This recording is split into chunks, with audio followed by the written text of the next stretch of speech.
Hello guys, good morning to all of you. This is Maggie Raj here, and now we are going to get discuss about the relation between capital G and small g and change in G whenever any body carrying in upward and at the depth. तो साथियों अब हम discuss करने जा रहे हैं capital G और small जी में संबंध क्या है, जी के मान में यानी गुरुत्वीय त्वरण जी के मान में परिवर्तन क्या होता है जब पिंड को ऊपर ले जाएं या किसी गहराई पर ले जाएं। तो सबसे पहले कैपिटल जी व स्मॉल जी में संबंध, इसको हम डिस्कस कर रहे हैं। देखिएगा, माना ये पृथ्वी जिसका द्रव्यमान me और त्रिज्या re है, इसमें कोई स्मॉल m द्रव्यमान का पिंड चक्कर लगा रहा है, तो इसका भार नीचे की ओर होगा और ये दोनों जो पृथ्वी का द्रव्यमान और ये इनके बीच की दूरी re है, तो यहाँ पर गुरुत्वाकर्षण बल भी लगेगा। तो ये बल क्या होगा, gravitational G m1 m2 upon r square, ये आ जाएगा। और न्यूटन के गति विषयक नियम से बल का मान भार के भी बराबर होता है, इस तरीके से भी होगा।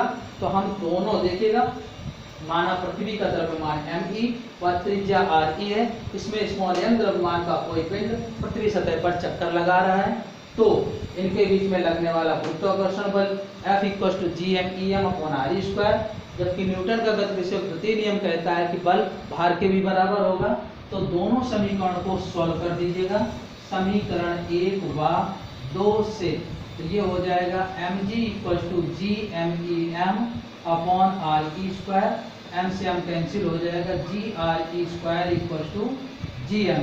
ये रिलेशन आ जाए कैपिटल जी और स्मॉल जी में से। अगर हम यहाँ से द्रव्यमान का मान निकाल दें तो ये हो जाएगा G re square upon capital G, ये द्रव्यमान हो जाएगा। और इसी द्रव्यमान से फिर हम इसका घनत्व भी निकाल सकते हैं, क्योंकि हम जानते हैं कि घनत्व क्या होता है, घनत्व बराबर होता है द्रव्यमान बटे आयतन, ठीक है ना। ये हो जाएगा और द्रव्यमान की वैल्यू हमने निकाल ली है, तो ये हो जाएगा G re² upon capital G, और वॉल्यूम होता है 4/3 पाई r क्यूब। तो देखिएगा रो आ जाएगा G re² upon capital G into 3/4 पाई r क्यूब। तो ये शॉर्ट होकर के आ जाएगा 3/4, re से कैंसिल हो जाएगा, G upon pi capital G re, इतना आ जाएगा। देखिएगा सिर्फ r स्क्वायर से r क्यूब का कैंसिल हो जाएगा, बाकी पूरा मान आ जाएगा। तो रो का मान आ जाएगा 3g upon 4 pi capital G r। तो ये हो जाएगा इसका घनत्व का मान। क्लियर। तो इस तरीके से हम इसका घनत्व का मान भी निकाल सकते हैं। अब इसी के साथ देखते हैं कि G के मान में परिवर्तन क्या होता है जब पिंड को किसी ऊंचाई पर ले जाया जाता है, ठीक है। तो इसके लिए चेक करते हैं। तो माना ऊपर जाने पर G के मान में परिवर्तन,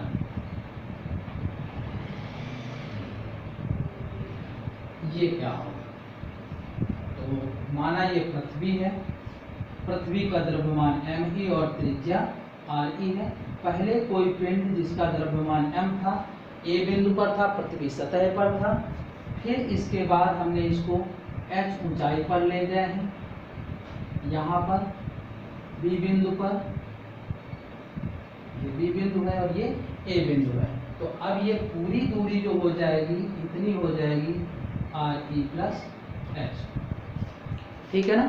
तो ध्यान रखिएगा, माना पृथ्वी का द्रव्यमान me व त्रिज्या re है, इसमें स्मॉल m द्रव्यमान का कोई पिंड पहले पृथ्वी सतह पर था, फिर h ऊंचाई पर ले जाकर के B बिंदु पर ले जाया गया। तो माना यहाँ पर गुरुत्वीय त्वरण का मान g है, तो यहाँ पर गुरुत्वीय त्वरण का मान g' हो जाएगा, ठीक है ना। तो चेक करते हैं, देखिएगा A पर बल ये कितना हो जाएगा, Fa = mg, और जिसका मान Gm अपॉन re स्क्वायर होगा। इसी तरीके से अगर हम B पर बल निकाल लें तो ये हो जाएगा Fb, और इसका मान हो जाएगा mg', जिसका मान Gm अपॉन पूरी दूरी आर ई प्लस एच है होल स्क्वायर। दोनों आ गए, दोनों का अनुपात कर दीजिएगा। तो equation 2 divided by equation 1 M G dash upon M G equal to G M E M upon R E plus H whole square G M E M upon R E square. तो M से M cancel, G M E M cancel हो जाएगा। तो ये आएगा G dash upon G equal to R E square upon R E plus H whole square. अब आप इसको कैसे लिख सकते हैं, जी डैश बटे G equal to 1 upon R E plus H upon R E whole square. इसको अगर हम इसके भी बटे मिले हैं तो ये बटे आर ई स्क्वायर फिर ऊपर चला जाएगा। तो ऐसा हो जाएगा, जी को क्रॉस मल्टीप्लाई कर दीजिए तो जी अपॉन आर ई बटे आर ई 1 प्लस एच बटे आर ई होल स्क्वायर हो जाएगा, ये आ जाएगा। ठीक है ना। तो अब देखते हैं ये ए पर बल कितना था, M G equal to G M E M upon R E square. B पर बल एम जी डैश हो जाएगा जिसका मान G M E M upon R E plus H whole square. दोनों का अनुपात कर दिया, जी डैश बाई जी ये आया, इस आर ई स्क्वायर को इसके भी बटे में ले आइए तो जी डैश बटे जी इक्वल टू इतना, तो जी डैश बराबर ये आ जाएगा। चेक करते हैं कि ये ऊपर जाने पर इसके मान में क्या परिवर्तन होगा, बढ़ेगा कि घटेगा। तो इसके लिए हम एक डेमोन्स्ट्रेशन करते हैं कि देखिएगा यहाँ h की वैल्यू हमने ले लिया पहले 1 आर की, फिर h की वैल्यू हमने 2 आर लिया, फिर h की वैल्यू हमने 3 आर की लिया। तो देखिएगा h का मान धीरे धीरे क्या हो रहा है, बढ़ रहा है। तो ऊंचाई बढ़ रही है तो g के मान क्या होंगे। तो पहला केस देखिएगा, g dash equal to G upon G का मान अगर 10 है तो 1 plus 1 R E upon 1 R E whole square. ये है h अपॉन आर ई, तो ये आ जाएगा 10 अपॉन 2 का स्क्वायर 1 1 2 का स्क्वायर 4 2.5। फिर हम सेकेंड कंडीशन लेते हैं, G dash equal to 10 upon 1 plus 2 आ जाएगा, आर ई से आर ई कैंसिल हो जाएगा, 10 अपॉन 9 1.1 आ जाएगा। ठीक है ना। फिर हमने तीसरी कंडीशन ली 10 अपॉन, ये स्थिति जब लेंगे तो 1 प्लस 3 का होल स्क्वायर, क्योंकि यहाँ 3 आर ई अपॉन आर ई तो 3 बचेगा, तो 10 अपॉन 4 16.6 इतने मीटर पर सेकंड स्क्वायर। तो देख रहे हैं जी का मान क्या हो रहा है, घट रहा है। ठीक है ना। तो ध्यान रखिएगा कि जब किसी पिंड को पृथ्वी तल से ऊंचाई पर ले जाते हैं तो गुरुत्वीय त्वरण का मान क्या होता है, घटता है। इसी के साथ आइए गहराई पर ले जाने पर जी के मान में क्या परिवर्तन होगा ये डिस्कस करते हैं। गहराई पर जी के मान में परिवर्तन, जब हम किसी पिंड को गहराई पर ले जाएंगे तो जी के मान में क्या परिवर्तन आएगा, तो देखते हैं।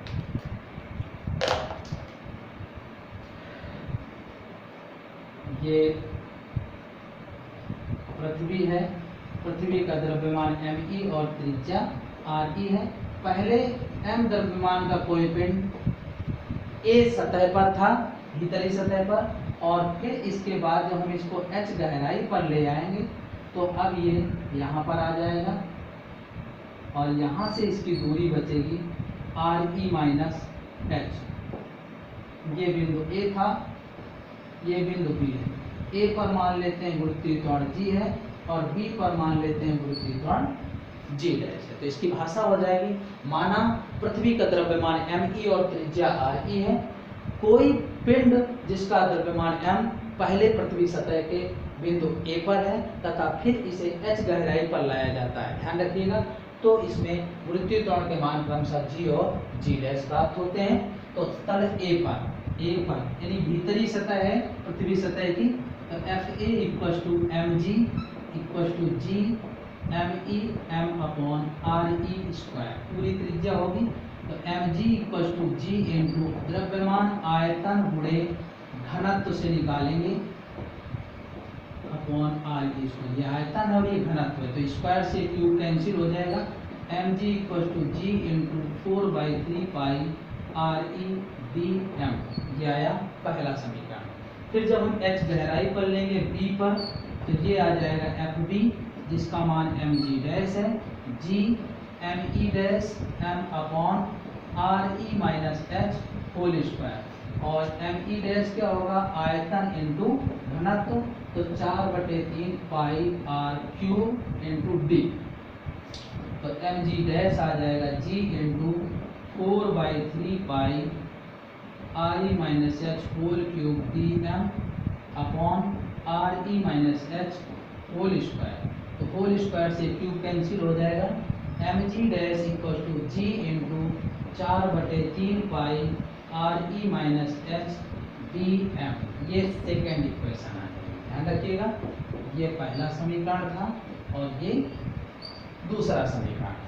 यहाँ पर पृथ्वी सतह की गहराई पर जा रहे हैं तो घनत्व होगा, पहले ऊपर ले जा रहे थे तो वहाँ वायु या निर्वात थी, लेकिन अब घनत्व होगा, इसलिए हमने यहाँ पर भी द्रव्यमान आयतन इंटू घनत्व से और यहाँ पर भी द्रव्यमान हमने आयतन इंटू घनत्व से। तो जैसे जैसे उसकी त्रिज्या कम होती जाएगी उसके आयतन का मान भी बदलता जाएगा।